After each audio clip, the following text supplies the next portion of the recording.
Two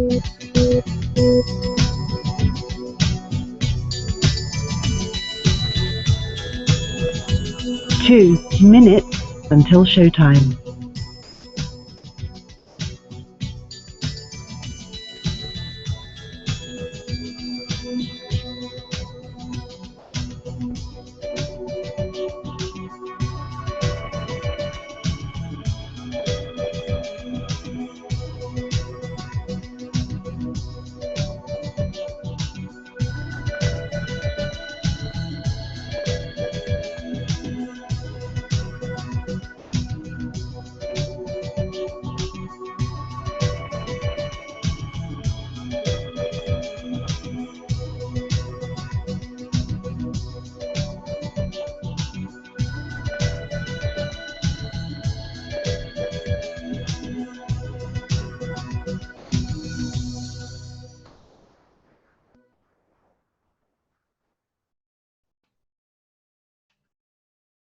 One minute until showtime.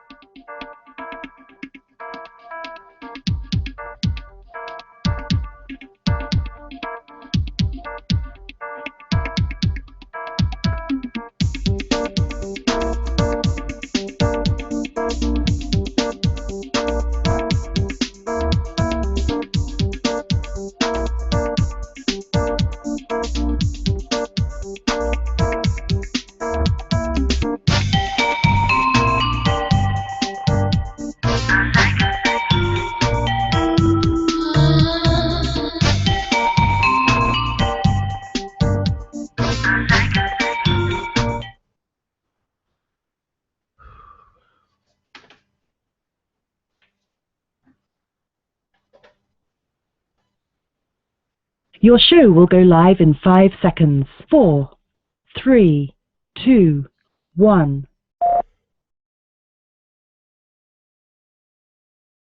Blog Talk Radio.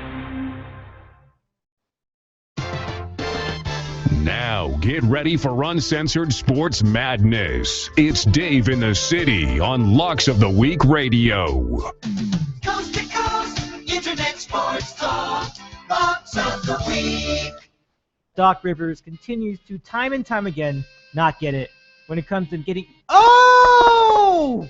Let him play! Yeah, everybody have a show today. We had snow today, show today, show tomorrow.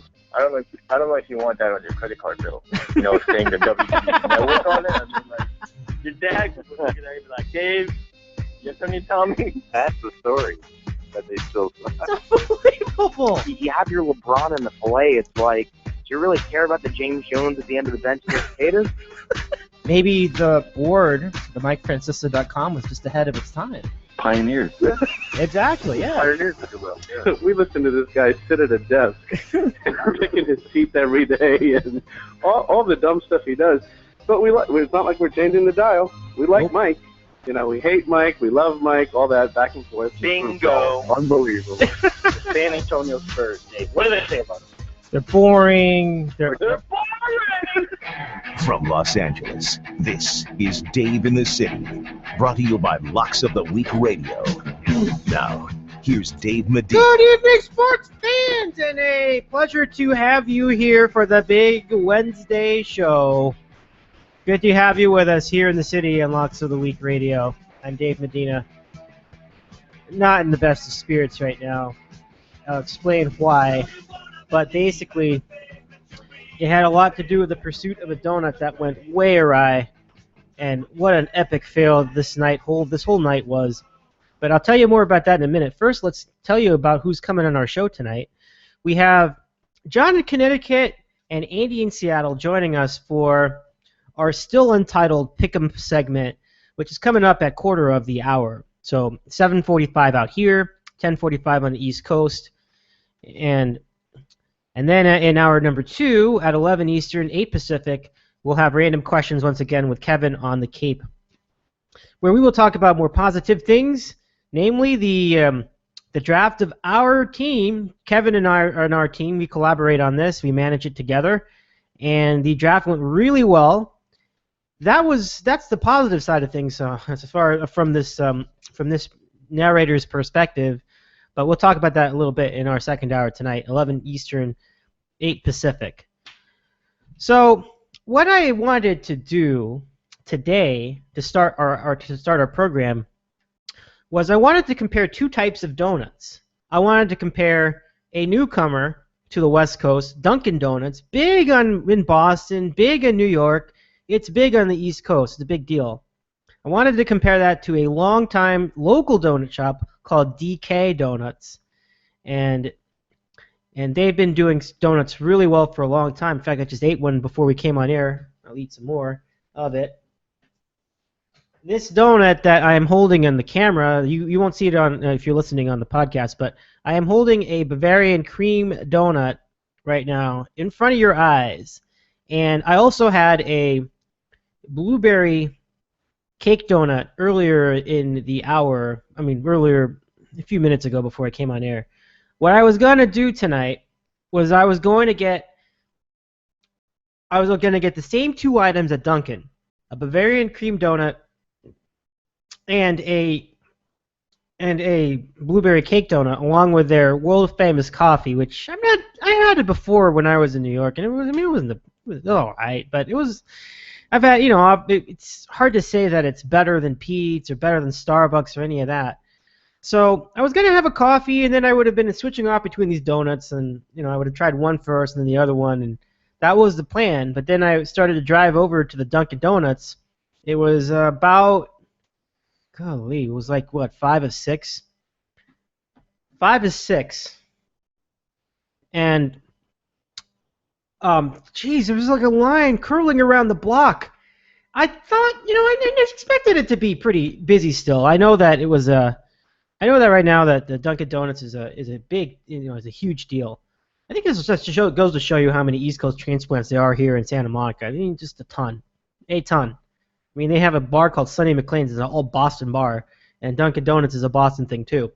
So they're lining up around the block. I'm like, oh, do I do this? And I should have just not done it. It was a stupid idea. I was trying so hard to get this going. Like, I wanted to do a real taste test, and this donut I'm having right now, really good. It's really good. I just wanted to see if Dunkin' would have been as good, in a direct comparison. I could have used the coffee to split up the taste so that I could have a clean palate for each donut, and it just didn't work out. Even getting the donuts I got was a chore because I wasn't smart enough to go to the ATM beforehand, so I had to scuffle. There was an ATM in the donut shop, the DK donut shop, and I went in there. And there was what they called a TCP/IP error. It couldn't connect to the server to dispense the money, so the transaction was canceled, and I was spinning the wheels again. Well, I looked over and I realized that there was a 7-Eleven on that same strip mall, so I just went over there. And I tried to use the ATM there, and it got really confusing. I didn't really know, how the whole thing, the system was just a little odd. It was asking me if I wanted to balance first before they asked me about doing an ATM withdrawal. That was nuts, so I didn't bother with that. And then I just did what I was going to do in the first place, but I thought the line was too long, but then the line shortened at the 7-Eleven, and that was this. I was going to get a Snickers bar and do an ATM like an ATM cashback. And they only would allow $10 cash back, but I said, that's perfect, that's all I need. So I got it, and I went over to the donut shop, which is cash only, hence this whole affair. And I got the 2 donuts that I wanted. But then I asked for the blueberry cake donut to be glazed, and I asked for a glazed one, but apparently they only do the glazing like on the spot. I'm like, well, no, guys, it's nice of it. I was ready to get rolling already with this, and they just took the donut in the back and they did a fresh glaze, and it's awesome. I'm looking at it this looked pretty good, but I'm like, man, yeah, this is nice, but I just wanted to get the donut and go. So I had to wait around a little bit for that donut to get its glaze. That's the blueberry donut, and it came out really well. I love that blueberry donut. I've been eating that blueberry donut for, well, not continuously, but I've been having it off and on for the last 5 years since I moved here.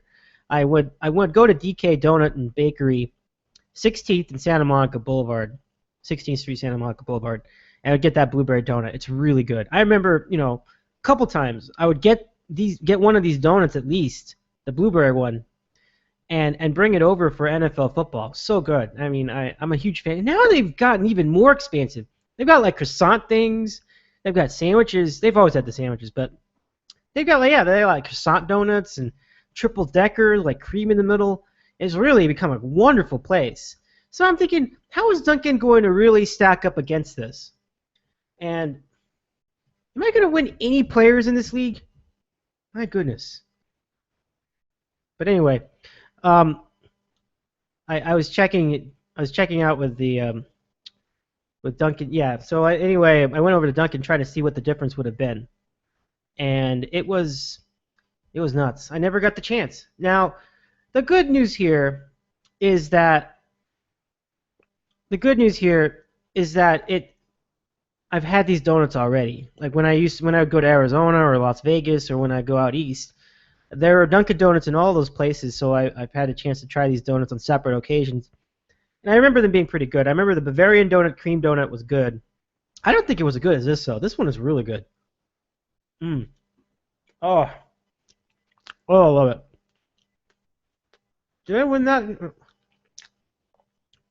I finally won a player, or did I not win a player? This league. I'm also doing a fantasy draft at the same time as this podcast. It's just been, this day's just not working out for me. Now, what I think is interesting is that, one moment.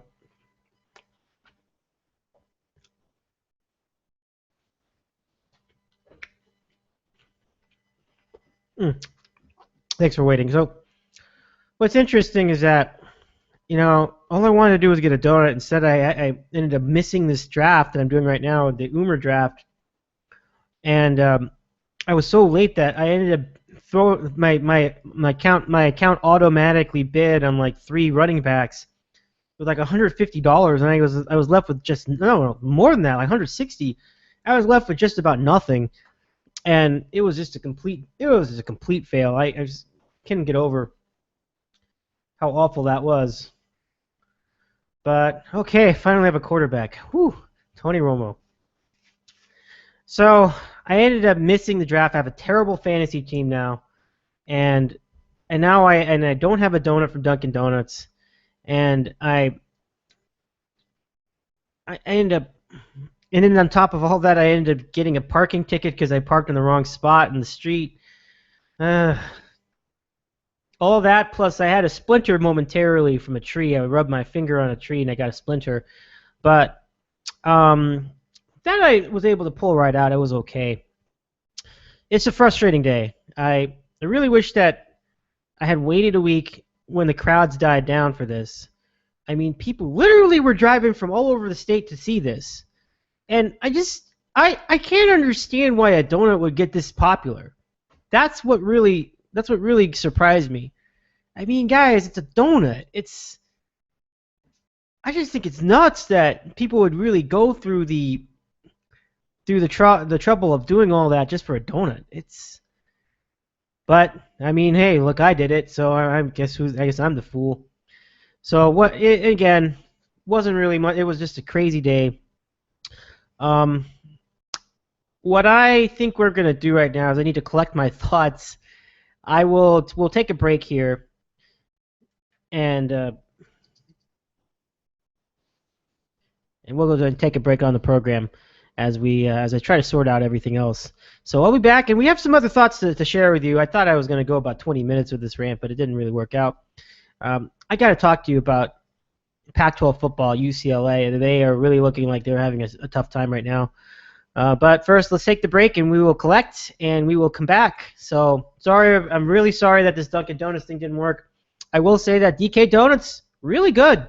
If you ever are around and you can't, you don't have the time to go to Dunkin', go to DK. It's on 16th and Santa Monica. So, I've been there for a few years. Hopefully, you'll like it too. But we'll take a break now. Back after this is Dave in the City.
Dave in the city.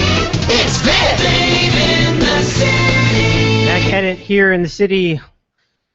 Locks of the Week Radio. Something is up with my sound levels. It seems like it just seems to me like something is amiss, because it seems like everything's so running pretty hot. I don't know what's going on here.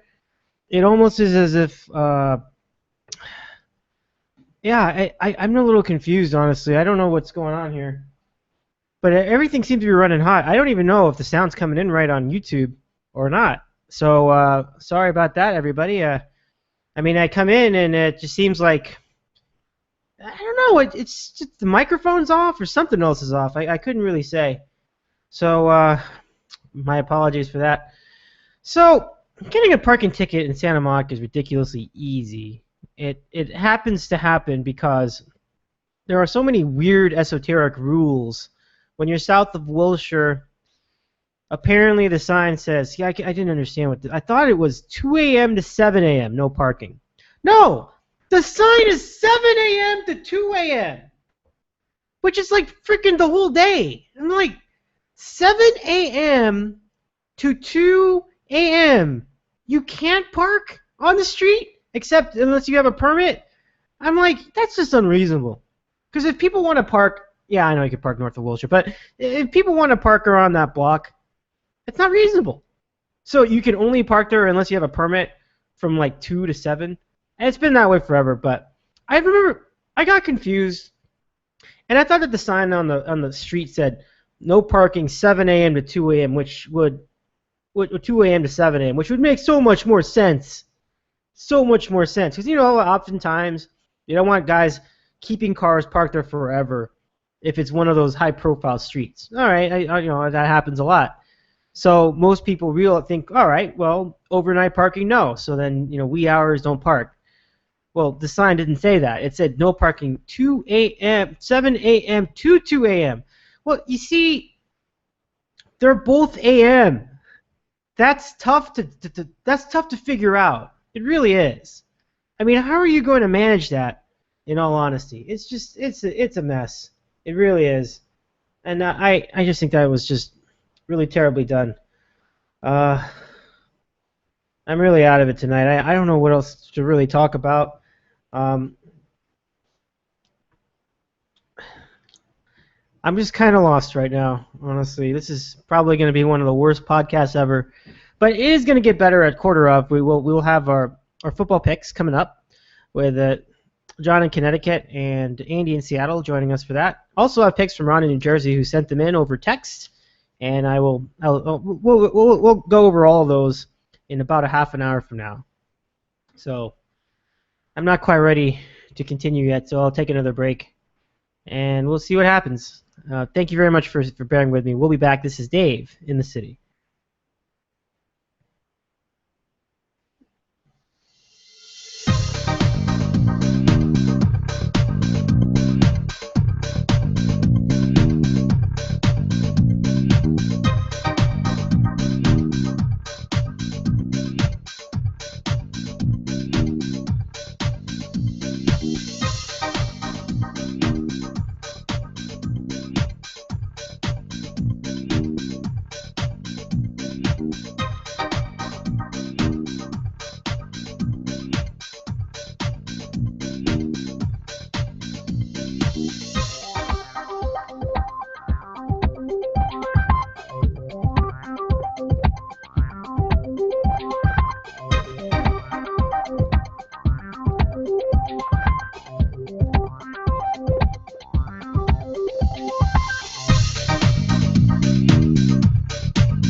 back at it in the City Locks of the Week Radio. Good to have you back with us. It's just been a really wild week in the Pac-12. UCLA disappointed me, I gotta tell you. I don't know whether it's whether they had some real problem, whether it was just a temporary thing, but it was really disappointing to see their offense last week against Virginia. Virginia is not good. I mean, you're talking about a team that really could barely score at all. Suddenly they switched their quarterback right before the end of the half, and they are completely lost. It is crazy. I was a little bit surprised, in all honesty, how bad things were getting for the Bruins. I mean, they could not move the ball. And Virginia's defenders were getting right after Brett Hundley so easily. He did not have time to throw. It was really a disappointment, to say the least, and just a tough spot all around. I mean, they couldn't move the ball. Wide receivers were not getting separation. They couldn't run. They had really no control of their offense whatsoever against Virginia. I mean, you have a scare against. I mean, you struggle against Oregon. That's one thing. You struggle against Stanford. Okay. Virginia is not that good. I am surprised. Now, defensively, they were great. Their defense scored 3 touchdowns. Their defense is playing very well, and they won the game by 7 points.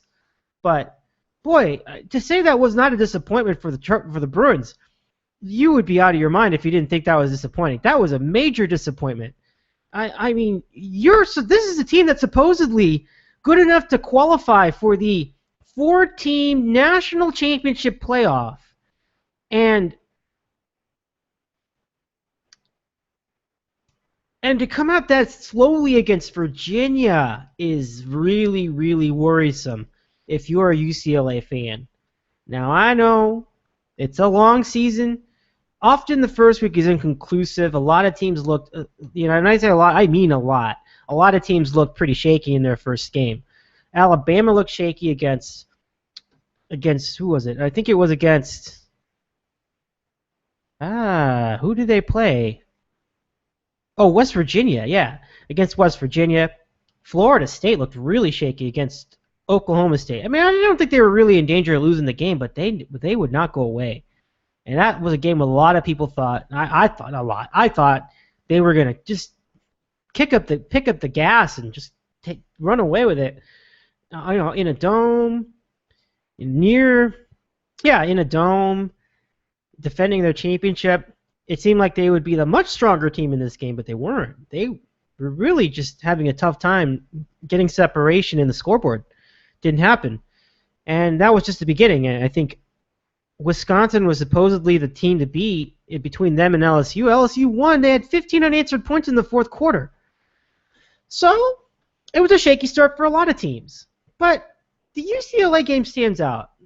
And it stands out to me because it seemed like the kind of, I'm not joking, it seemed like the kind of game where I thought that they really could have made a statement.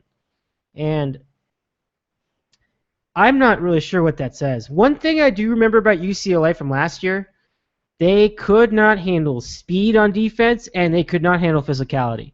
And Stanford presented the physicality. I mean, it wasn't necessarily a blowout, but they were manhandled by Stanford at Palo Alto. Same idea for Oregon. I mean, Oregon beat them when they were at Autzen Stadium. In fact, I remember that UCLA was up like 17-0 in that game. Then they gave up like 3 unanswered points and they lost going away. Yeah, now you start to wonder about the Bruins. You start to wonder a little bit about what this team's all about. I am wondering about that team. Is this team going to be for real? Are they going to be a force to be reckoned with for real? I don't know, man. I was a little skeptical anyway their schedule is so tough. But I mean, struggling like that with Virginia. It's Virginia, man. The next next ranked opponent they play, they're probably going to lose that game by 13 points or more. UCLA's got a home game against Memphis, who's really just as bad, maybe even worse. It's at the Rose Bowl, and they're still like a 35-point favorite in that game. Now, if they win that game by only 2 touchdowns, or if they win that game by a touchdown, you better start worrying. Because seriously, if their offense is so bad that they cannot make a decisive game against, if they cannot set up a decisive game against Memphis, what's going to happen when they start going all the way out to Texas to play? Well, Dallas specifically, but to play Texas and the Longhorns the week after. I mean, seriously, I was thinking about this all along. I talked to my roommate and friend coach about this. UCLA is the kind of team that needs every win it can get, because it just seems to me like they're going to get at minimum 1 loss in conference play. And they're probably going to get 2 losses in conference play if you really think about it. So, but most likely 1. I mean, if they get to, it's still doable, but it's going to be tougher. But they can't lose it. They cannot lose a non-conference game. And these teams are beatable. Even Texas, although Texas is still the one I think is pretty tough. I looked at that and I'm like, wow. I mean, if you're struggling against a ranked team, that's one thing. If you struggle against a gutty team like, let's say, Wisconsin. No, I'm not saying West Virginia. Got some, they can occasionally run out some speed. They've had their moments, but Virginia was bad. I mean, I know that these guys can't. I know they're eventually going to get. I know that Virginia's eventually going to get you're going to get better, but man, I was just that was disappointing. I mean, and I think most people following the game would agree. UCLA did not look good this week. Defensively, they were fine. Again, they scored 3 touchdowns, and they were pretty good at keeping teams away from 4th down. But man, they did not convert in 3rd down consistently. They only got 1 touchdown the whole game. 28 points, and only 7 of the 28 were off from offense. I mean, what can you say about that that's positive? They really looked like they were struggling. So I'm not sure. I really think that was really, really bad. I mean, I don't know what else to say, but that was oh man, UCLA football just not doing so hot right now. Oregon did all right, and Stanford did pretty well. USC did really well. I mean, they did play. I mean, they played Fresno State, and they seem to be having their way with Fresno State. Back-to-back games against them, first in the Las Vegas Bowl and then the home opener in LA, and they've just smashed them both times. So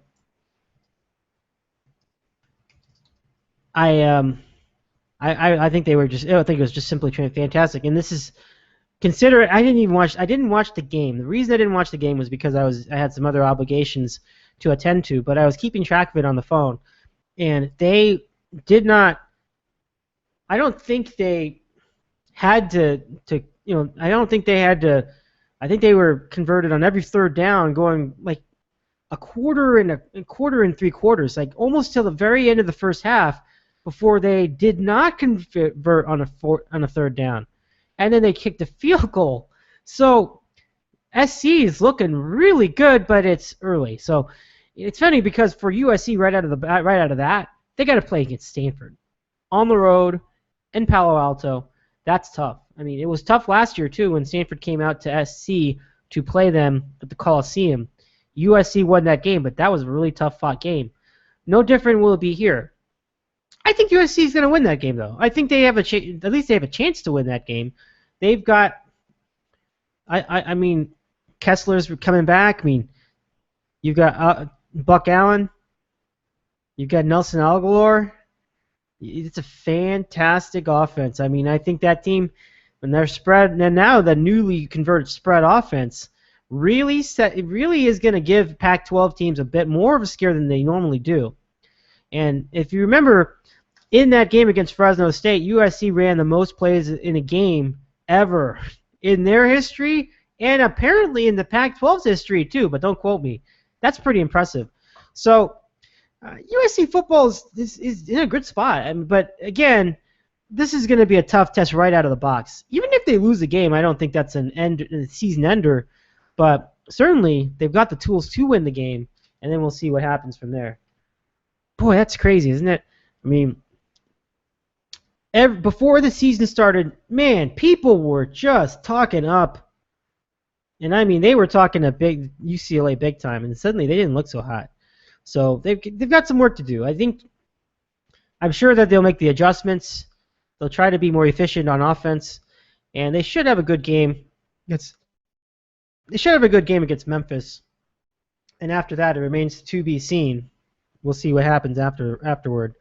For me, the big test for UCLA is going to be Texas. The big test for USC is going to be Stanford. And the big test for Oregon, the other top team expected to make a big noise in the Pac-12, is coming up this week too. They're going to be playing Michigan State. And you know what? I kind of like Michigan State in that game. And I saw the point spread. It said plus 12. I'm like, plus 12? Plus 12 for Michigan State at Oregon. I know Oregon's good at home, but plus 12 for a physical team like Michigan State. And Oregon does not play very well against physical teams. Stanford is one. Maybe Auburn is another one when they were in the national championship years ago. I don't think I'm necessarily counting that, but Stanford kicked them twice. They kicked them right out of the national championship picture. And with each game, it looked more and more embarrassing. It's like they were crying uncle in the second matchup at Stanford. Wow, huh? Now, other teams that have given them fits, let's see. Arizona gave them fits, but I don't think that's because of the physicality. I think that was just a fluke, I think. I mean, who knows with that. But they don't play well against physical teams. They've played against other physical teams, and USC was pretty physical, and I think I'm thinking about the game that they played where it was like 60-50. Oregon Oregon had control of it, basically, but they really couldn't, blow them out. So it made me think, what does their defense bring to the table? So you couple that with the fact that, again, it's tough for Oregon and their spread offense, which operates a lot more on the run than the pass, because they run options and things like that. But it's really tough to see them doing that same thing against Michigan State with success. I mean,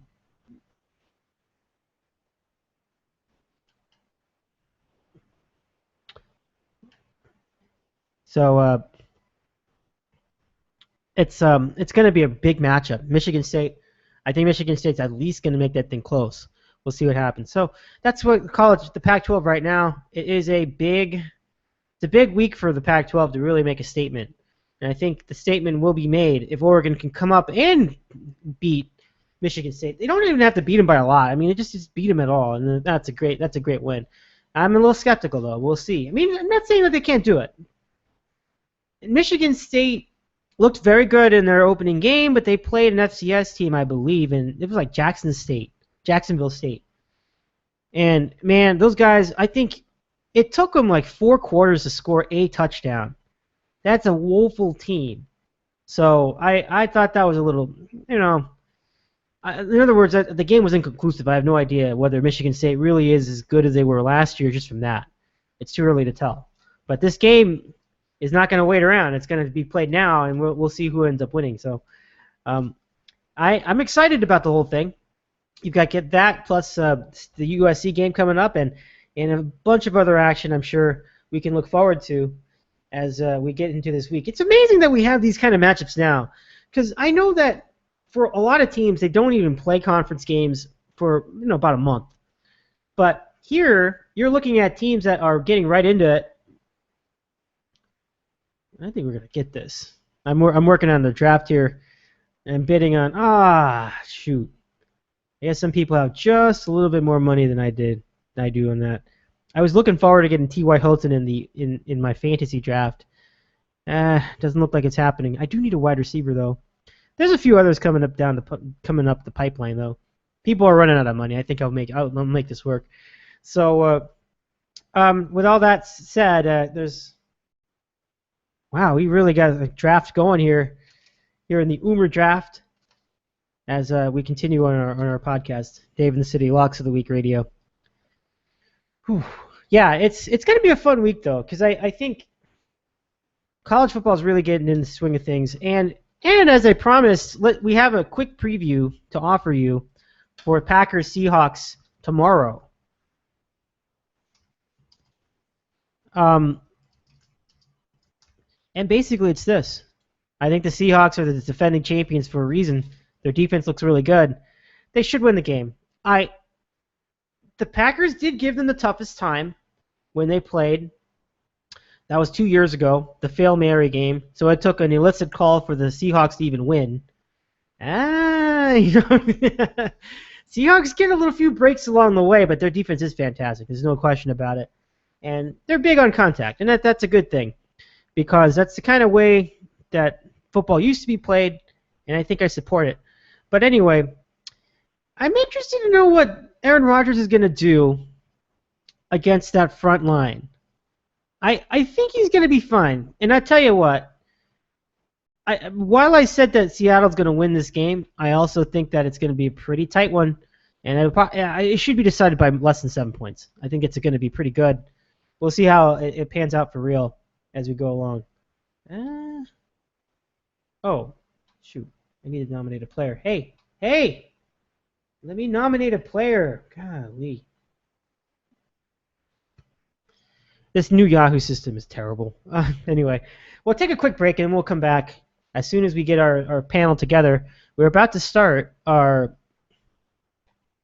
I'm running out of music, but we're about to start our first podcast pick segment of the year, and we're only about 8 minutes away from it now. And then at the top of the next hour, we'll have Kevin on the Cape coming up. So, oh wait a minute, was that the whole preview? Well, let me just quickly break this down too. Packers offense is a lot of wide receivers options. I mean, from Boykin to Lacey to Jordy Nelson. I mean, it's really good all the way down, and certainly that's going to be a challenge for the DBs to cover. I think the Seahawks defense is pretty healthy. They look like they're ready to go, and especially in defense of their title, it should be a nice matchup for Seattle going into that. I mean, they've often just blown people away in these kind of affairs. They have, but I think my question is, have they really faced in recent time, have they faced anyone with the arm of Aaron Rodgers? But conversely, you could say the same thing about Rodgers.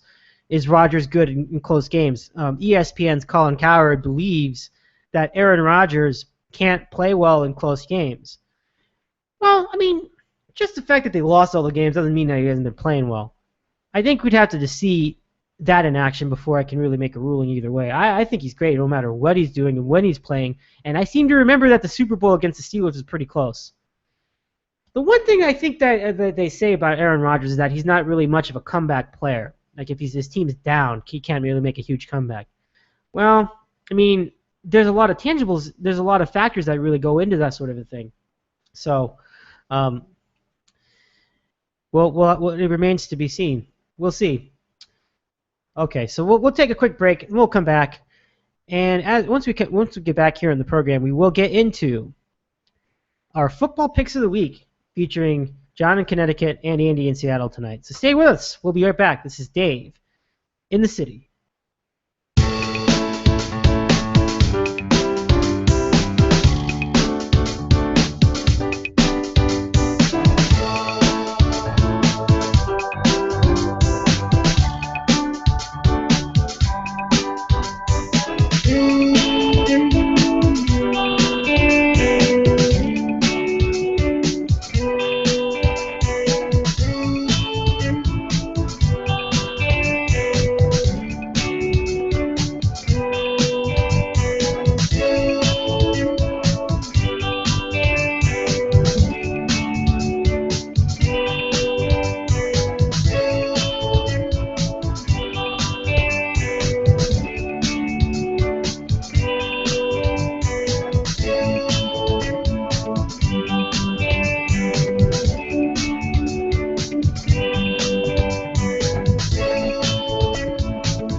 Dave in the city. It's been Dave in the city. Back at it in the City Locks of the Week Radio, I'm Dave Medina. It is 7:41 on the West Coast. Good to have you back with us.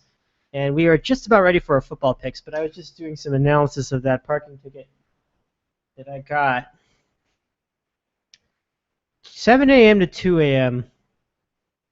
So, I mean, they're both a.m.s. It's just tough anyway. Enough of that. I'm feeling better now, though. I am ready to go, and a very exciting football weekend is approaching us. So to help us break down what's to come, let's get some of the best picks of the week, and we will begin doing that with our weekly feature, which we start this year called right now it's just called Football Picks. I don't have a name for it yet. So our Untitled Football Picks segment begins, and to start us off, how about the guy who won the Football Pick'em last year in our podcast feature, John in Connecticut. John, thank you for joining us as we both are still drafting in the Umer League. How are things going tonight? Doing good, Dave. Thanks for having me on. I have a lot to uphold now as the defending champion, so hopefully we can keep it going again this year. Yeah, I mean, terrific job by you, and certainly best of luck to you as you start this season. We'll run down the format quickly for those who are not familiar with this format. Basically, what we do is we will get a group of people. We have a couple of guys contribute with their picks each week. We usually end up with the same group of 2 or 3 people, and the picks we use are 2 NCAA football games, along with 2 NFL football games. And if anybody wants to, they can contribute bonus picks, which don't necessarily have to be counted in the standings. We usually don't count them.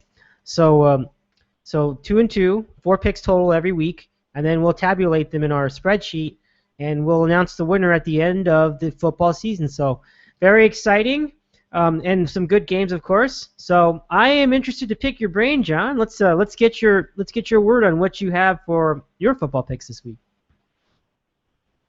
You want me to give all 4 of both the NFL and college? That's a good question. I don't have Andy here yet, so maybe as we wait for him to come on, because it's not 7:45 yet. Can I ask you a quick little question about your fantasy draft? How's that going? Like, do you have just about it where you want it in this auction draft in the Umer League?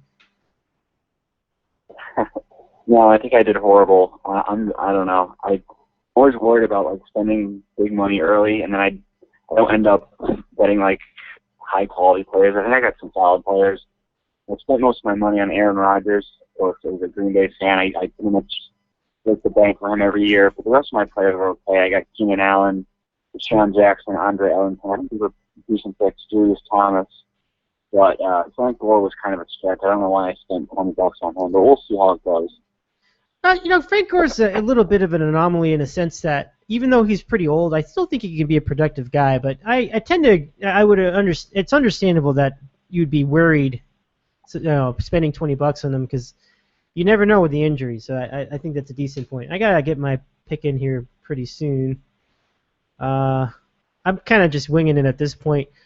So you got Aaron Rodgers. So, yeah. I mean, if you gotta spend a lot of money on somebody, Aaron Rodgers has been a pretty capable pick over the last 3 or 4 weeks. So that's a good scenario, I think. So okay, so we have Andy back on the line with us now. So let me go ahead and pop him on, and we'll go ahead and then we'll just start our spot. And so let's get Andy first. Andrew, welcome to the program. How is it going tonight? Hey, man. Hey, Dave. Hey, John. And I guess this is a new format. You got a new platform with the YouTube simulcast all over the internet, World Wide Web. We got it on video now. It's pretty wild stuff, Andy. Good deal. Awesome. How's Yeah. everybody doing tonight? Pretty. I've had better nights. I mean, I made just a complete disaster. Got a parking ticket. It's just a long story. I'll get into it another time. But other than that, the podcast, I'm doing okay. I mean, we got the football picks. We got the football picks and the football games coming up. Huge weekend in the Pac-12. Andy, just really quickly before we even get into the picks, were you a little concerned about the way UCLA played, against Virginia? Because their offense was definitely slow to start. And it makes me wonder, because a lot of people touted this team. Is it too early to worry about that, or do you think UCLA had some signs of concern? Well, you had a lot of reverb there, but I understood most of your question, so I'll go ahead and take a stab at it. Okay. I think it's too early to panic. Week one, like Mr. Mike said today, it's just week one, and they've got so many.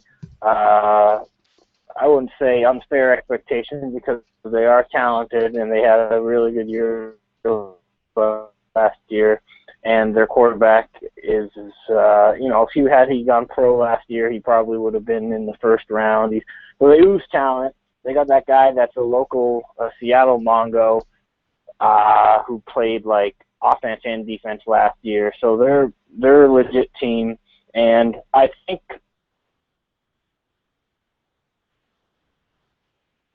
teams that came in with big expectations to start the year kind of laid little eggs here and there, not big eggs. Well, South Carolina laid a big egg, but Alabama, they laid a couple eggs here and there. They were a big favorite. They only won by 10. Florida State laid a few eggs. They didn't cover, and so I think UCLA. I didn't watch too much of that game, Dave and John, but I saw some of it, and I mean Virginia is not going to be as bad as they were expected to be. They were 2-10 last year. Maybe they were a better record or better team than that 2-10 record indicated. But I don't know. It was a gloomy day in Virginia. I don't know what type of mindset they were in. I mean, maybe they looked past Virginia and thought they could just win by showing up.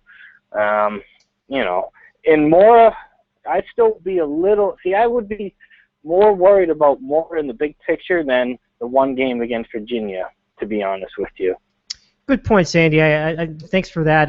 John, I was just thinking about UCLA all week. I'm like, this was not what I expected them to do to start the season.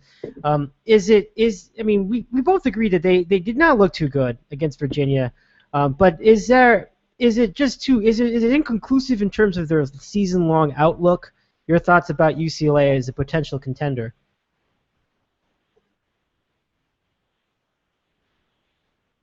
John? Do we have... Hello? I think we lost John. John, do we have you on the phone? I think we lost him, Andy. Okay. Let me just... I'm just going to cut... I'm going to put John... I'm going to disconnect John temporarily. Oh, that's me? Oh, I'm the one that got lost? Oh, boy. That's not good. Oh, boy. Oh, my God. This is not my night. Oh, boy. Since it appears you're calling back into a live show, we are reconnecting you now. Okay, I'm back on the anyone alive out there? Are you guys back on? Okay, sorry about that. My phone, I think my Skype connection died on me, so can you guys hear me okay? Well, we're good. Okay. Yeah, you sound really good right now. Okay, good. Glad to hear that. So let's just start with the picks. We'll do the college picks first, and then we'll move on to the pro picks afterwards. So 2 and 2 for each. So we'll start with the 2 college picks. And John, since you are the defending champion, we will give you the first. We'll give you the first word.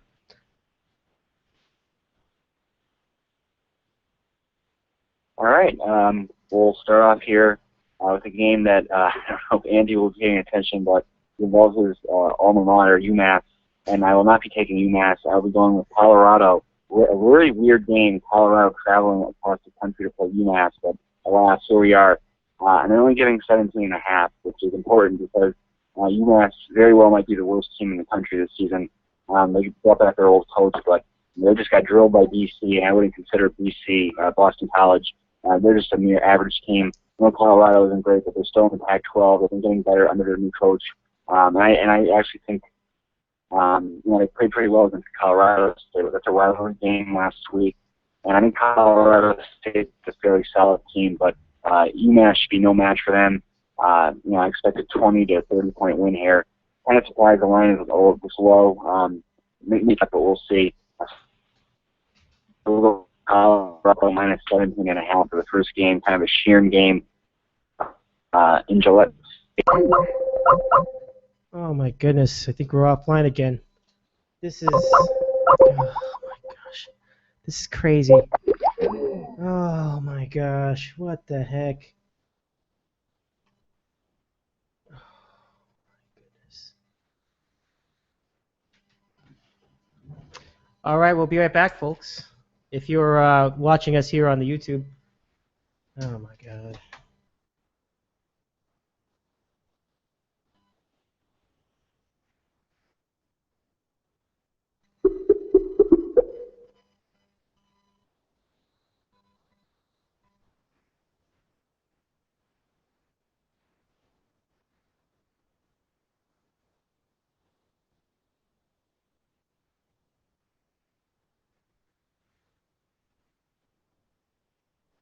Do I have everybody back? Hello? Hello?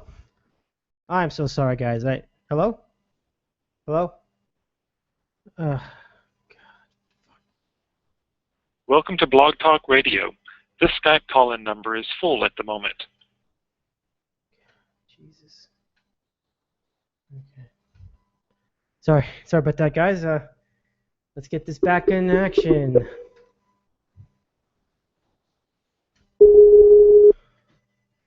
Since it appears you're calling back into a live show, we are reconnecting you now. Bad team. John, thanks Danny, thanks for holding on, guys. I'm having some technical difficulties. Blog Talk Radio is going Jim on me all of a sudden. John, I got your first pick, Colorado minus 17. What's your second pick? You got Colorado minus 17.5, right? Oh yeah, 17.5. Okay. And a half. And then Michigan State. Yeah, and then Michigan State plus 11.5. Okay. Michigan State plus 11.5. Okay. I had it at 12, but that's cool. 11.5 is good. Works for me. Great. All right. So your two college picks, and thank you again for bearing with me here with these technical difficulties. I don't know what happened, but I'm trying to get a more stable connection. So let's turn to Andy in Seattle, and let's get your two college picks.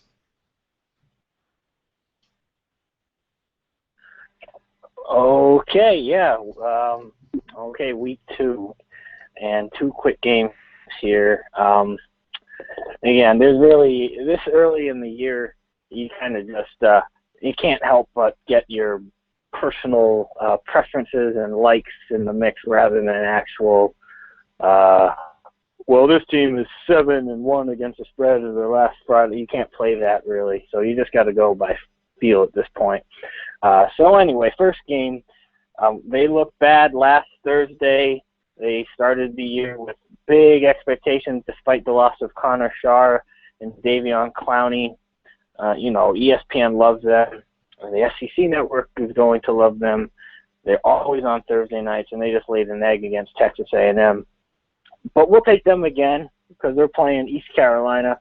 The line is 16.5. I really know nothing about this year's version of East Carolina. Maybe by December we'll be having to pick them in the Bull confidence pool and maybe assign 4 points to that game. But listen, South Carolina, they probably want to punish somebody just to get all that steam and anger released from last week's disappointment.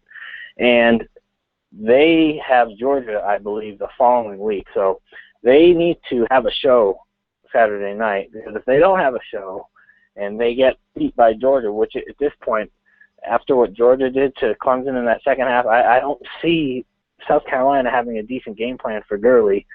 And so they could be 1-2 if they don't look good this week against East Carolina, then, that season is just going to basically go bunk. South Carolina is a much different team than in years past. They really miss Connor Shaw. Connor Shaw was able to throw the ball, and he had these chicken little legs that was able to provide him with an ability to make third downs with his legs. Whether it's 3rd and 3 or 3rd and 9, he was always a risk to the opposing team for first downs. And this guy now, Dylan Thompson, he's got a good arm, but he's almost cut from the mold of Steven Garcia, just chucking and not really respecting the ball possession. Having said that, and Mike Davis is hurt too. I'm basically making a case for East Carolina to cover, but I want South Carolina to cover, and I'm picking them to cover. I just feel after 60 minutes, SEC athletics will overcome and just have their way with East Carolina. They played last year, actually, and or maybe 2 years ago, and South Carolina had their way with them. I just figure too much power, despite their question marks after last week. I think they'll just have a bounce-back game. Inferior opponent. South Carolina gets the job done, and then they'll have their hands full against Georgia next week. Okay. So give me South Carolina minus 16.5. Game number 2, we'll take Colorado State. They're getting 10.5 at Boise. And Colorado State, as John alluded to, they went to a bowl game last year. Their coach is a Nick Saban protege, and he kind of runs a similar program, no nonsense, always thinking about the next step. It's not big things this year, bigger things next year, things like that. And they are returning a decent amount of people. Their quarterback is decent. He played there last year. And this is basically an anti-Boise State pick. They did not look good last week. They don't have Peterson anymore. Boise State was all about Peterson. Certain programs are about one thing. Penn State was only about Joe Paterno. Boise State was all about their coach. Other big programs, Alabama, you can say, was about Paul Bear Bryant, Joe Namath, all those other guys. But Boise State was only about Peterson. And without Peterson, they are a bird with one wing right now. And even the last few years of the Peterson era, they were lacking a little bit of offensive power. Their defense was, pretty good, and they were doing just slightly under what they were used to doing. Instead of being a dark horse for national championship, they were, winning 9 to 10 games. Always a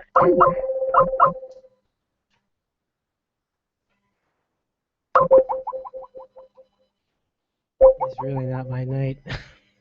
I'm going to try to get this back.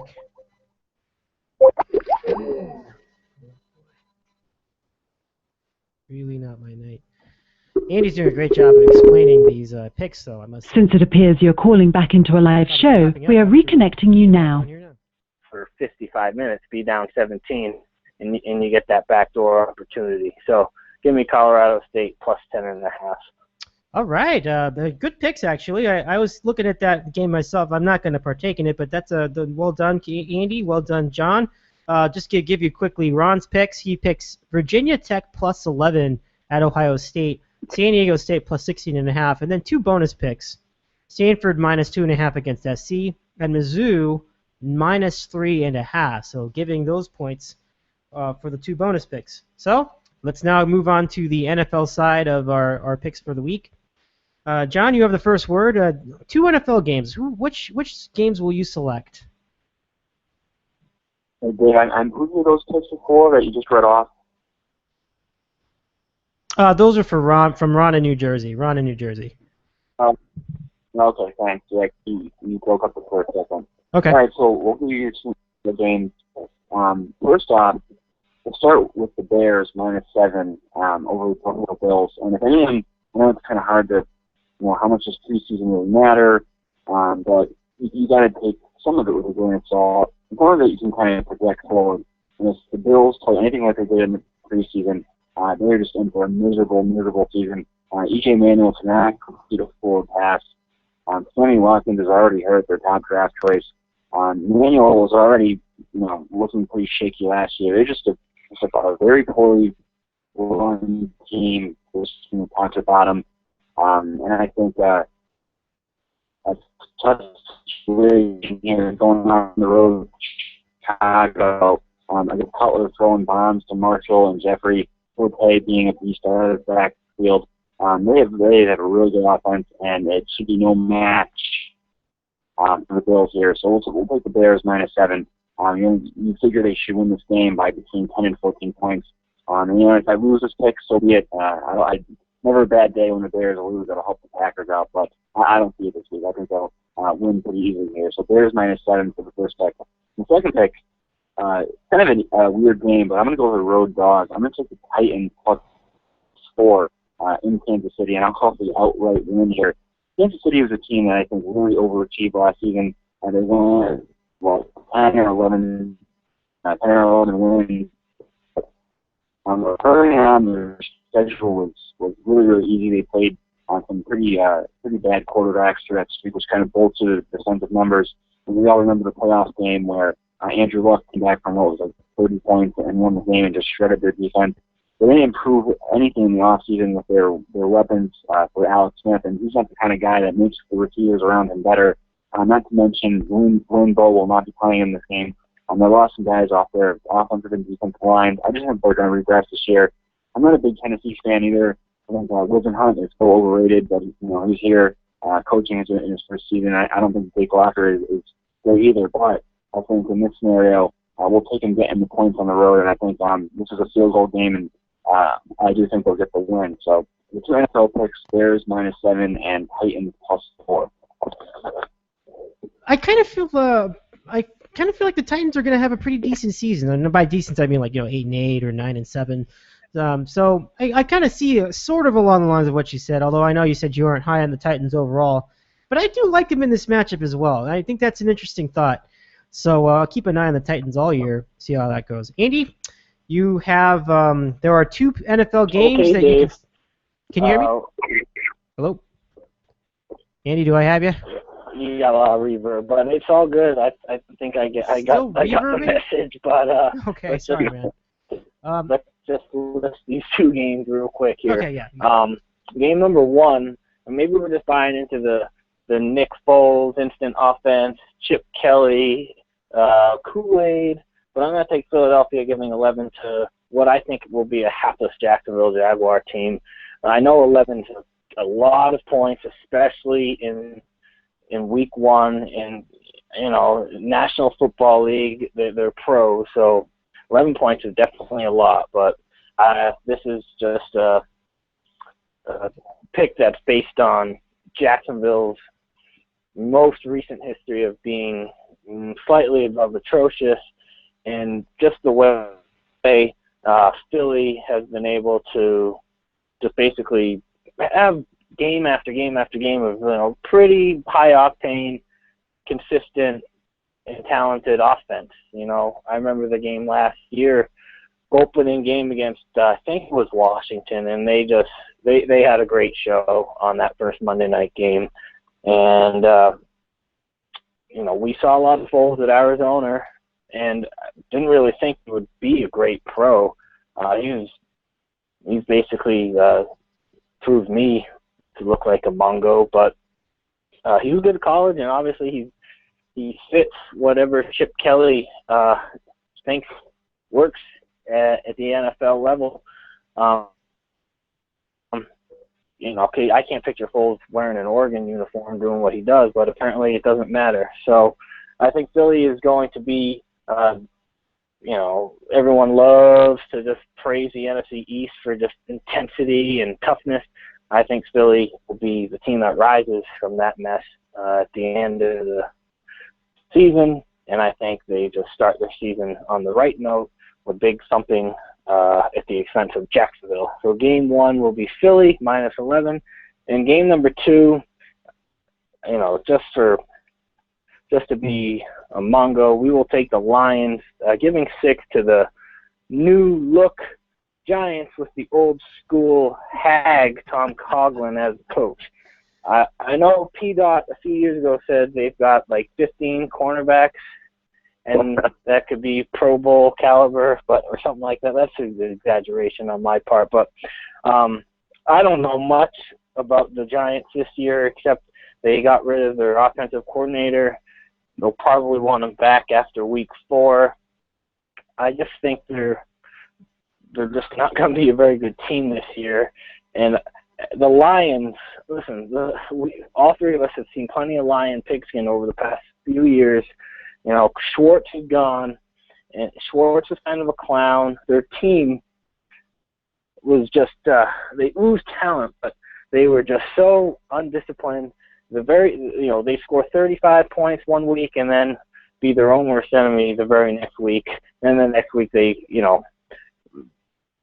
go wall to wall, head to head with Green Bay, and then the next week they lose to a hapless team like Arizona. You couldn't figure them out. And they got rid of Schwartz. They bring in Caldwell. You don't trust Caldwell in January, but maybe the first game of the year in September is a different story.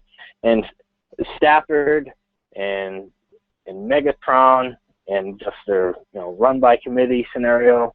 And the new guy who was on the Seahawks last year, I just think way too much offense for any of those cornerbacks on the Giants to stop in their pass rush. I know they had pass rush problems last year, and I think it's going to be a struggle for the Giants this year to win 7 or 8 games, despite Kim Jones and P-Dot thinking Super Bowl. But I think the Lions will. Lions and Bears and Packers in that division will be fighting, and the Giants and the Cowboys will be fighting for the basement in the NFC East. So, for sure. Looking forward to Week 1, that's for sure. Yeah, here it is. I mean, it's here. And kickoff tomorrow on NBC with the Packers Seahawks. Maybe the Packers looking for some revenge after 2 years ago. Thanks again. Well, it should be a fun time. Andy, thanks for your picks. John, thanks for your picks. I'll share with you quickly. Can you hear me? Am I reverbing right now? Can you hear me okay? Okay. Reverb. I'll have to investigate that some other time. Well, in that case, I'll let you go. If you can hear me, thanks again for coming on tonight. Good luck to your picks, and may this be a good season. Enjoy, and thanks again. All right, thanks. Good luck, guys. Yep, good luck. All right, John in Connecticut, Andy in Seattle. That's it for tonight. And the football pick segment still unnamed as we continue on with the show. So, and just to add to that, I wanted to bring Ron in New Jersey's other picks. He selects Steelers -7, Chargers +3. So Steelers against the Browns in their opener, and the Chargers are giving 3. I think they were playing Arizona, so that's going to be an interesting game because Arizona's defense is said to be very good. It's not going to be quite the same without Darnell Dockett, though. In fact, it's probably going to noticeably suffer without him, but I think that's exactly why Ron's big on the Chargers in this game. I can see it. I think it makes sense. So that's our picks, and now it's time for America's favorite moment in sports talk podcasting. The dance. It's time for random questions. Good stuff in the city with Kevin on the case. Sorry about all the technical difficulties all night long, and I really don't even know if Junkie's going to hear me right either. So we'll just put him on and find out. Kevin on the Cape, welcome back to the show. How's it going tonight? Oh, you're crystal clear, Dave. Okay. Sometimes it is the internet connection that's causing the problem. Sometimes it's the wireless. I think sometimes you get too excited and you strangle your microphone. Yeah, I mean, there's all sorts of factors that go into it, and I don't know. I was listening to most of the first hour, and I could hear Andy pretty clear. No, Andy's fine. Andy's not the problem. It's just that I think they can't hear me right. Like they were having issues. I was breaking up when I was on the phone. So my voice is. I think my voice is probably just coming in too hot. But it's gonna. Right. I might have to see what that's all about. I think what I'll do. You probably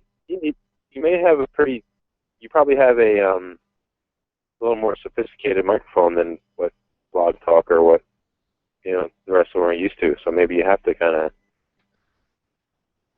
go a little bit further away from it. I don't know. Maybe your Decent stuff question. is That's a decent point, too actually. advanced. You know. Maybe I think you have I think you're onto something though, because I either have to turn my microphone down or just not talk as loud. One of those. Like how's this? Is this sounding better or worse or the Sounds same? much better. See, that's No, it. much better. Okay, so my mic's too hot. It was as simple as that. I figure that when I speak too loudly, things start to break up. That makes sense because like overmodulation and a lot of that sort of thing. So we'll roll with that. Junkman, I just want you to pass along this word to your nearest Dunkin Donuts shop. I will never, ever go to a Dunkin Donuts as long as I can help it. Just let them know that if you could. You want me to let them know that? But I don't go there. So how would I let them know that? No, that's just as good. That's perfectly fine. I don't mind that. It's been a frustrating day. I'm just an idiot. I think it's really the summation of that whole thing. I just had a brutal day. You'll just go to look at the. I tried to go to stupid new Dunkin Donuts that opened in Santa Monica, and instead I got a parking ticket, a blister, and a bad football draft. So was that worth it? You got a parking ticket? Yeah, I'm an idiot. I parked in the street, and I thought it said. I honestly thought that I thought that the parking ticket. I'm losing my mind. I thought that the sign on the street said no parking, 2 a.m. to 7 a.m. But no, it's actually no parking 7 a.m. to 2 a.m. So I made a mistake. My dyslexia killed me. That's ridiculous. 7 a.m. to 2 a.m.? Yeah, because they want to designate that's the whole thing. I know it's the whole day. That's why it's ridiculous. I agree with you. You can park there for 5 hours in the middle of the night. Who's parking there? Like drug addicts and No, junkies? what's happening is that they designate it for permit parkers only. Santa Monica is weird. This really gave me some thought to moving out of here. I think I'd like to go back to the suburbs where I don't have to worry about parking days and hours. When I go to my parents' house in Oxnard, all I do is I park. There's no sign.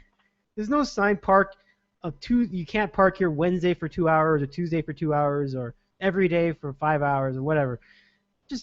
You just go and you park, and there's always a space. I kind of miss that. I think I wouldn't mind going back to that if I. Yeah. Even when I was living in New York, I could never have time to figure out the signs and the roads and the streets. There's idiots sitting in their car and they move their car across the street when they have to. This, street cleaning kind of stuff. I would, as much as it pained me to pay for parking, I would just rather pay for it than have to figure out the signs and all that stupid shit.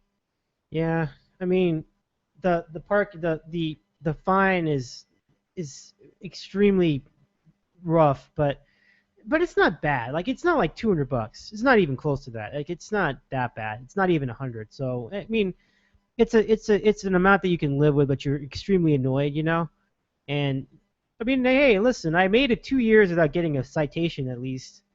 That's a personal record for this town. It's just so ridiculous trying to park here. There are barely any parking spaces. Then the ones that they have all, like I said, all these signs and restrictions, and some streets have one way, and then some streets have the other way. It's an incredibly frustrating existence. Ugh. Nothing is consistent here. Every block is different. I'm not even joking. Every single block has it slightly different in some way, shape, or form with how you park. Like, 2-hour parking in one spot on one side of the street, and then you go south of a certain street, and it's actually unlimited parking, but only until Thursday. It's just, I've had enough. Do you have to worry about parking? Do you have parking stuff like this where you live, like in the town? No, I do not. No? You just park, right? No. You put the car there, and park. that's it.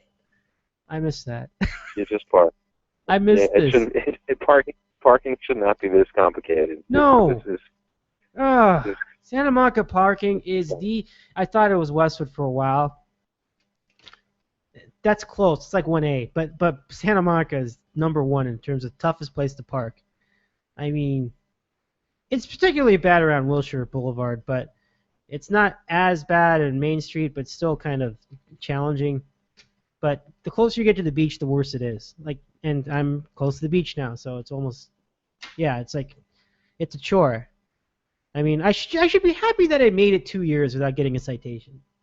I made it 2 years. Hey, that's not bad. I mean, I've done worse. So, anyway, on that weird note, think about that. All that for Dunkin' Donuts. It's just stupid. I'm just not a smart human being. I am not smart. Unbelievable. Unbelievable. That's the more annoying part of the story. Not that you got a citation, is that you got the citation because you wanted to go to a new Dunkin' Donuts. It's dumb. I've already been there. I know what it tastes like. I just wanted to compare and contrast with like this other local place, which, by the way, had really good donuts tonight. Really good. And I just wanted to go on the podcast and, like, you know, that would have been it would have been a great first hour. Like, we could have tested them and we would see, and people would see, like, how the reaction and the response to these donuts. So, you know, I think the worst part about this is that, you know, if I just waited like a week or waited another like 2 weeks, I wouldn't even have had this issue because, like, the place would have been open. It would have had like no line and it could have gone right in. But I couldn't wait, and that's what killed me, I think.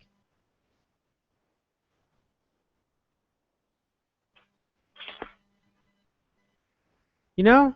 I mean, like you said, is it really worth all that for freaking Dunkin' Donuts? It's not that good. I mean, I remember having it, and it was like, yeah, it was nice, but I didn't go out of my way to go. And I don't even think the coffee's as good as Starbucks. I think Starbucks coffee is better. So what do you know? I mean, it's not bad. I'm just saying it's not as good. Right? Are you there? Junkman, don't tell me. Starbucks coffee, bro. Are you there? Hello? Do I have you? Hello? Hello? Can you hear me? Oh, no. I am here. Can you hear me, I can Junkman? sort of hear you. Can you hear me? No, you're breaking up big time. Oh, am I breaking up? Okay. How Hello? about now? Can you hear me now? How's this? Good? No good? Junkie, hang on the line. Can you hear me? Hang on the line. I'll be right back. Oh my gosh. Ooh, this is not my night. We'll be back after this. Back in the city.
Since it appears you're calling back into a live show, we are reconnecting you now.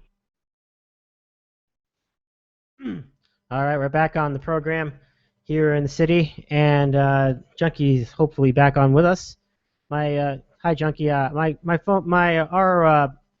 phone connection was quit on us, and Skype is just acting up tonight. I think it's either Skype or Blog Talk Radio or both. and it's just not. It just doesn't seem to be functioning right. So, quick, just briefly, are you with us now, Kevin on the Cape? No. Okay. I honestly don't have the tolerance to use Blog Talk Radio any further for this program. I mean, I honestly am very close to just quitting I may quit Blog Talk Radio today. I mean, I think Skype's okay. I think Blog Talk Radio is the problem, honestly. Because if I dial Junkman now, I think it'll be okay. So, I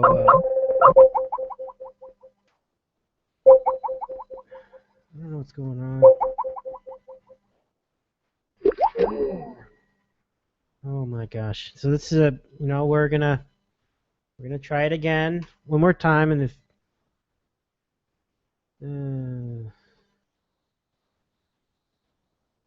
it's just held in traction right now. I think blogtalkradio.com is the problem, though. I think we've been having. I can't get a consistent connection for more than like 2 seconds. And as you can see, the connection to YouTube's fine. I mean, you can see me right here. I'm certainly having no issue with that. So I think you've been able to catch. We've been on the whole time on video. That's not been a problem. I think things seem to be working okay, but this is definitely just not the show we were hoping to have tonight. So my apologies to all of you who've been struggling with this. It just, I don't know. Maybe it's just a bad omen. I can't really say. All I'm trying to do is get back on the phone, and I can't even seem to do that right now. So I'm at a loss for ideas at this point. Let me see if I can do the host call-in number through the analog phone. We'll do that next and then see if this works. Yeah, let's do that. I'm going to call phones, and we'll call that now. And see if this works better. We'll go with that, and then if that does work better, then great. We'll stay with it. Welcome to Blog Talk Radio. Please enter your host PIN when finished.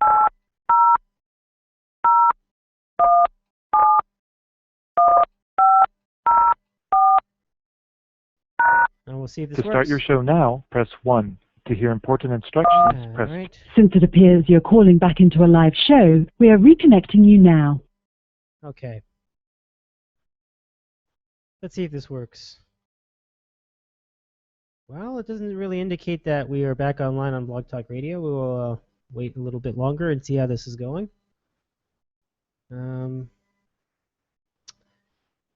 Okay, we're back online. Let's see if we can get Junkie back online. See if you have Kevin back on. Hey, Kevin. there's Dave.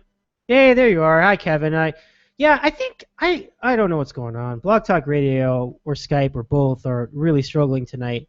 I think it's Blog Talk Radio, though, personally. The Blog Talk Radio Skype account is dying.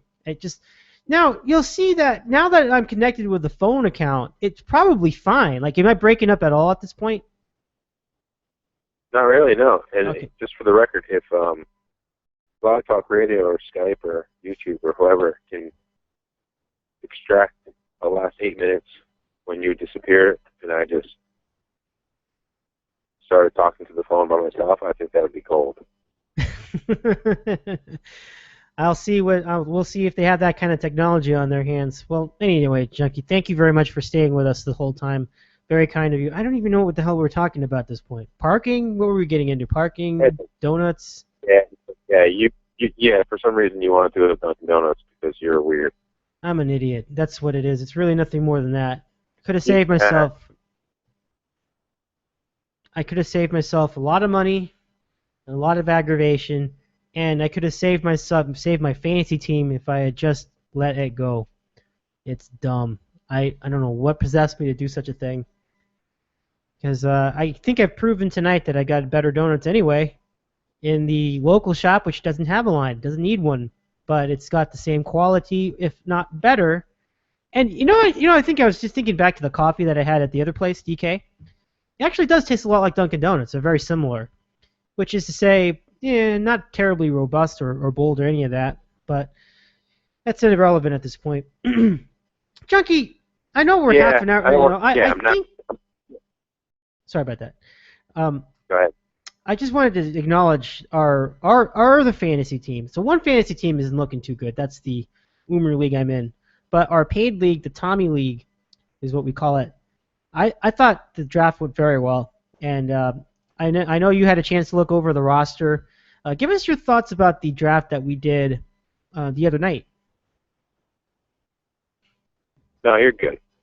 But I don't think people want to listen to people's fantasy football team. I know it's a common adage. But the point is, I think we've got a formidable team, and I feel very good about having a good season. The most important part is that this time we are set at quarterback. I really like our quarterbacks. I think they're going to be fun to watch. I came close to picking Tony Romo, but I knew you didn't like him. Like you knew. I know you've been picking on him for a lot. So I said, okay, we're not going to do that because I couldn't do that to my friend.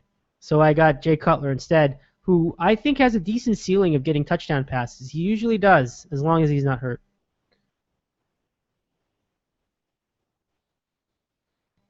Yeah, if you pick Tony Romo, we wouldn't be friends anymore. I know. So I was smart about that. I was that time I was thinking. Thankfully, I'm at a complete loss for human life. All right, so if you have a question for us tonight, tweet the question to @DitCal. We are now going to begin our random questions as best as we can. If you have any questions, just let us know @DitCal for those, and we will go down the line and get that rolling as much as we can. We thank you for joining us on what I think is the worst podcast of the year. Nothing has been going right this whole night. It's been bad, but that's not your fault, Junk Man. You've been fantastic. Just everything around us. No, I take no blame for this whatsoever. Great, I like it. So there are many times that I've stuck. I take blame for it, but no, that won't happen tonight. And if you decide to go through this and still listen to us next week, I would thank you graciously for that. It really means a lot. Your loyalty is certainly appreciated here in the city. Thank you so much for that. So that's pretty much what I have in mind. Kevin, what's on your mind? Any other questions you had about anything before we get into our random questions?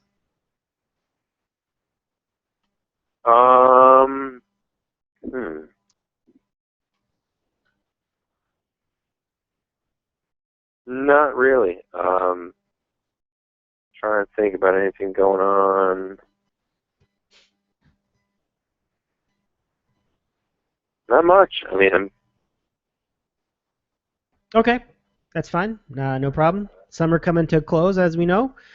Let's start random questions. We will go back to the CFCL 100 question survey. We left off at question number 39, which is, who sent the last text message you received? Who sent the last text message you received, Junkie? You did. Good answer, because that's would have been my guess. So, great. You said, hold on, I'm dialing. Like, if the network is down. Cool. Yeah, that just happened a few seconds ago, so nice. I think it just went again. Let's see, who's the last one to send me a text message? Well, I would say it would have happened before this question. The last person to send me a text message was my uncle, and he's sharing with me something from YouTube, so that's cool. All right, good question, I guess. Next question. Question number 40 on the CFCL survey. Which store would you choose to max out your credit card? Sounds like you're being abducted by aliens. I can't understand anything you just said. Ah, great. Is my voice not coming in now? Can you hear me now? Oh, now it is. Yeah, that was good. I don't know what's going on tonight. Can you hear me now? How's that? Good? Okay. Not really. No? You get like every fourth word. Okay. How about now? Is that good? Better. Okay. I guess I gotta talk softer tonight. So the question 40 is, what store would you choose to max out your credit card? That's a good one. I am such a simple man. I know it sounds pathetic and lame, and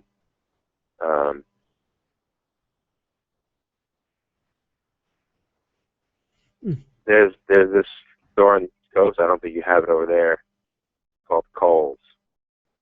We have Kohl's, They yeah, just with a have, like, K. you know, oh, you do? Okay. Yeah. Fine. All right. Great. Then you know what I'm saying. And it's just like normal shoes and normal shirts Mm-hmm. and jeans, and I could shop there like once. Basically, we can shop for clothes like once a year there. And no, they don't have people like pestering you to buy stuff. You're pretty much on your own. So I don't like shopping in places where there's salesmen, you know, beating you down over the head about stuff. And it sounds lame because I could probably, you know, spend $300 and have clothes for the year. So that's not exactly maxing out your credit card, but I'm not a fancy guy. I buy like shoes for work and then another pair, and I'm done. You know, I get two things of pants and maybe some stuff for some other people. They have other stuff, but that's probably where I would go, only because we have one out here on the Cape now, and it's like a half hour from here. That's a cool store, though. My mom loves Kohl's as well. She might max out her card at Kohl's. That's a good one. Gosh, I don't know. I mean, I thought just like the grocery store. Honestly, I think that'd be fun. Like, you know, I could have carte blanche over the deli and things like that. I choose a really good store though. I choose a nice grocery store, a really good one. So it would be that or Whole Foods Market. Whole Foods Market would be a great place to max out a card, and you could get wine there, really good, and fresh barbecue and burgers and things. They actually have like a smokehouse in the big ones, in the big Whole Foods is great seafood. So I thought, okay, why don't I just go to Whole Foods Market, like a giant one, and max out my credit card there. Nothing. Sounds like you're standing on landmines and they're exploding all around you. Wait, so is this because the voice is breaking up again? Junkie, can you hear me now? Hello? Hello? Hello? Can you hear me? Well, I think we're gonna end the show tonight. I've had enough. But yeah, I will do one thing though. What I'm gonna do is I'm gonna contact Junkman on I'm gonna contact him via Skype direct. So I'm gonna call his phone number, and I'm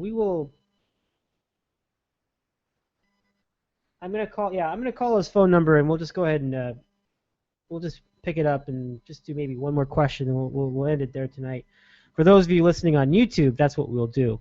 For those on Blog Talk Radio, I'm not doing it anymore. I'm done. I've had enough of that. I've had enough of that lousy service. It's just simply abysmal. So I will dial our friend Junkman's number, and we will see if we can at least connect with him for a few minutes before we end the show tonight. And we'll end it that way, and hopefully...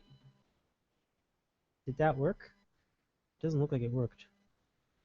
Let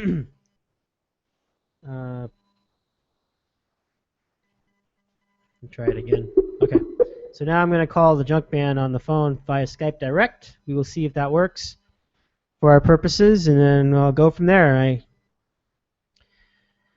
don't know. It's just one of those nights where you just don't feel like doing anything at this point. It's just been tough. And it's not going through. Or is it? Hello? Junkie? Kevin? That you? Hello? Hello? Okay, we'll wait. Wait for the number to dial. To leave a callback number, press 5. Oh, hello, junk man. This is Dave. I'm We trying to. didn't get your message either because you were not speaking or because of a bad connection. To disconnect, press 1. To record your message, press 2. All right, we'll try another one. We didn't get your message either because you were not speaking or because of a bad connection. Hello. Hello. Oh, I give up. You know what? That's enough. That's enough. We're done. The show is over. This is the worst. I think I can even say that this is the worst podcast episode of all time. You have been witness to history. Farewell, and I don't know. We'll try to do better next time. Thanks again. Thanks to Kevin on the Cape for joining us. Thanks to John in Connecticut and Andy in Seattle for bearing with us. Thanks for nothing, Dunkin Donuts. What a waste. This whole thing was ruined because of your super too much hype. But thanks anyway. Have a great night. We'll see you next time.